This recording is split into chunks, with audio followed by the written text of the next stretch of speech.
මාලිමාවට ඡන්ද දීපු මිනිස්සු අද ගෙදරින් එළියට බහින්න ලැජ්ජාවේ ඉන්න වෙලාවේ ඔබට පුළුවන් නාමල් රාජපක්ෂ මැතිතුමන් ප්‍රමුඛ ශ්‍රී ලංකා පොදුජන පෙරමුණ මේ පෙන්තරේ ඉහළින්ම දිනවීමේ වගකීම ඔබ ඉතාම ආදරයෙන් බාරගත යුතුයි.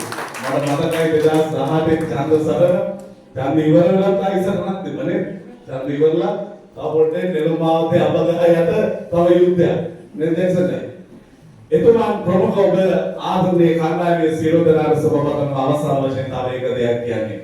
ජැක්සන් අයියා කිව්වා එතුමාගේ ජීවිත කාලේ නාමල් රාජපක්ෂ මැතිතුමා මේ රටේ ජනාධිපති කරන්න ඡන්දයක් දෙන්න දෙනවා.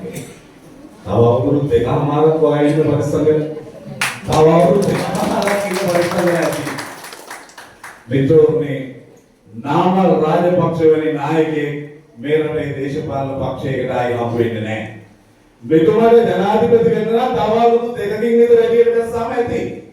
දැන් චන්ද්‍රිකා 94 ජනාධිපති උනේ ගමින් ගමට ගිහිල්ලා අපේ මිනිස්සු වෙනුවෙන් දුක් විඳලා ජාතික අරමුණු වෙනුවෙන් සටන් කළාද? නෑ. අත්‍යවශ්‍ය වෙලාවේ එළියට දැස්ස විතරයි. නාමල් රාජපක්ෂට ජනාධිපතිකම විතරක් ඕන නම් අද මේ ගමින් ගමට ගිහිල්ලා